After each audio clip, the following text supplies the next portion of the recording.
Bismillahirrahmanirrahim. Assalamualaikum warahmatullahi ta'ala barakatuh. Alhamdulillah rabbil alamin, wassalatu wassalamu ala asyrafil anbiya wal mursalin wa ala alihi wa sahbihi ajma'in. Alhamdulillah, we are continuing a series of our life coach training program to train, inshallah, as many people as possible through this program of positive Islamic psychology. Our handbook, inshallah, will upload into our Islamic psychology.net website, and then you can download this whole book, ebook, which we do in the form of ebook, and then we also have the Indonesian version, inshallah, in about a month's time, and then you can then download it, and also we have a summary which is already uploaded, and you can sign up at our life coach. You go to the heading life coach, and then you sign up to become our life coach training. So what we are trying to do is to give you free training, and you'll be certified life coach under KEF, Khalifa Education Foundation, and Islamic Psychology Center. This is a useful certification, and later on, inshallah, we have certification with other universities. What's important is that, as mentioned earlier on, we have to face the challenges of the 21st century. The approach will be to train the youth, especially the ummah, as well as retirees and so on, to play an active role in changing the ummah. Allah does not change the situation of this ummah to be downtrodden, oppressed, and in a state of poverty and so on, unless we take proactive action to change our state. So that is the sunnah, the fitrah that Allah has ordained upon us. So we have to work out in terms of the challenges in facing the challenges of atheism, the challenges of how to maintain our Islamicity, religiosity in the 21st century, the overcoming negative perception of Islam, the challenges of being able to seek a career, a good life on this earth, because Allah also wants us to have a good life as a rehearsal to a good life in the hereafter.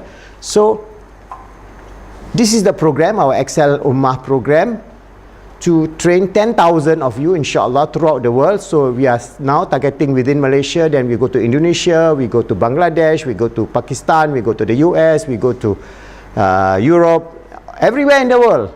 You have an opportunity to learn with us positive Islamic psychology, our non-sectarian approach. Our approach is just focus on transforming the ummah positively through the psychology of positive Islamic psychology, which was developed by the late Professor Muhammad Mahdi Jenkins and myself. So what can be done is our module will consist of understanding the challenges and then working on the 4 levels: motivation, coaching, mentoring, and counseling. So we have a lot of emphasis on motivation. And motivation alone, you go to Islamic Motivation PIP in YouTube, we have 135 videos there just on Islamic motivation, which you can do. And our program is to create each and every one of you, whether you are achievers, to become achievers in life. So our objective is to train 10,000 and through this approach. And what are the challenges? I have explained to you that we Muslims, especially the youth, are facing multifaceted challenges. So our emphasis again is, even though it's open to all, whether you are a retiree, a teacher, a housewife, but we are targeting this, hopefully we can get as many young people as possible to become our certified life coach, so that they can coach and mentor other people. Because you have very negative peer group pressure. So if we can have a very positive peer group pressure through motivation, coaching, mentoring and counseling, that will be a wonderful approach to transform the ummah, inshallah. So what are the challenges that Allah has given us in the 21st century? Those are the challenges that we have explained, but I'm going to give you some more understanding, that we have to develop an excellent ummah in the 21st century. That is our goal, that is our hope, and we are striving towards that. So by training you all, you also can partake in this training, and you owe no loyalty to us. You are independent. You do this for Allah's sake, for the sake of your family, for the sake of your community, for the sake of Islam.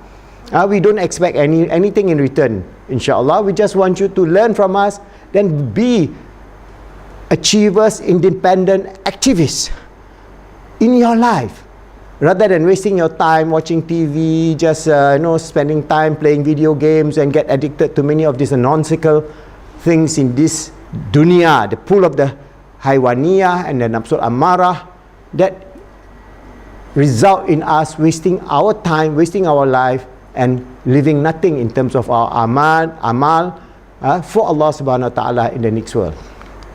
So we should acknowledge there are many problems in the ummah. So we do not sink into despair and desperity, because despair leads to kufur. Whatever is our challenges in life, whether it's a personal challenges within our community, challenges within the ummah in a global way, we have to face it squarely. So one of the problems is the problems of violence within the ummah that we know. Alright, the sectarian violence between Sunni and Shia, the geopolitical interplay with the superpowers playing into this game of pitting one against the other, is something that we have to mature out, try to find a way out and resolve all the challenges of the problem, whether it's in Iraq, whether it's in Syria, whether it's in Yemen, whether it is the problems of Muslims in many countries where they're being oppressed, where there are genocide in Myanmar. All those things has to be resolved at a higher level. So what we do is we are trying to bring the positive change through positive motivational approach and not through violence. So the next is the issue of poverty in Muslim countries. Again, we have to upgrade our education system, upgrade our technological system. We have to remove corruption. The highest level of corruption in the world are all in Muslim countries.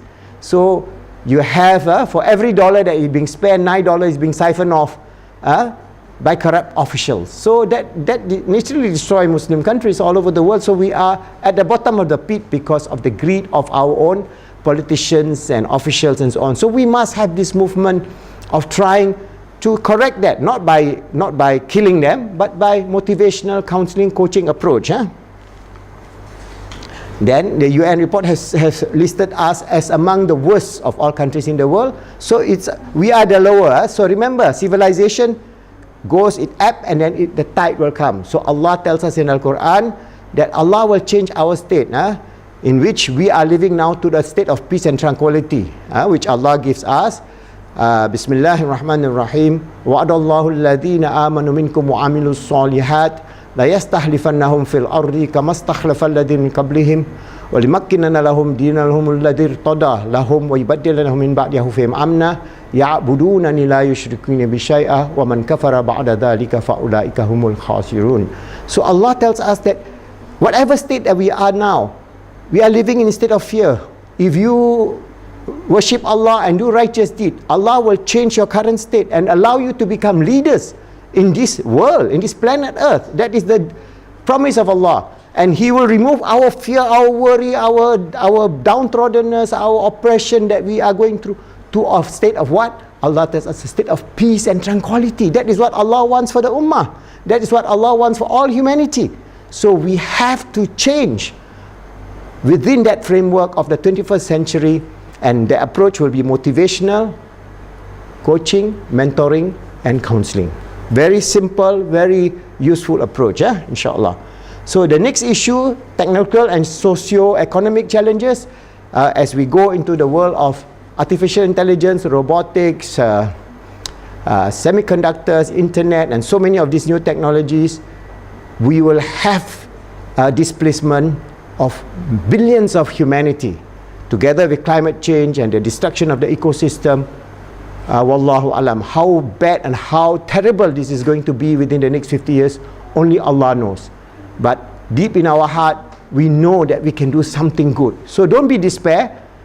We Muslims act to change ourselves, strive to make ourselves a good ummah, a peaceful ummah, a wonderful ummah, a loving ummah, a caring caring not only for us. Don't say only, oh, we want to save only the Muslims. No, we have to save all humanity. Not only all humanity, we have to save all the birds, the bees, the insects, the whales, the tigers, the elephants. They're all dying. We are in the 6th mass extinction of species. 6. This last one could be the end of humanity if we do not react now. We only have about 10 to 20 years to make that change, to make that shift from this greedy, materialistic worldview to a post-materialistic, balanced, holistic worldview driven by our acknowledgement of the Creator who put us here and who give us a good life on this earth, and we should appreciate that good life, be of gratitude and be of care and concern, and change our life towards a peaceful ummah and develop our family to be the best of humanity. Then inshallah together with other human beings, we can make a change positively towards the joy of Iman, the joy of Islam, the joy of living in peace and tranquility in the 21st century, inshallah. Knowing all this, we are the sincere servant of Allah. We are His Khalifa on this earth, always striving to make ourselves good, helping others to be good, and making the world good.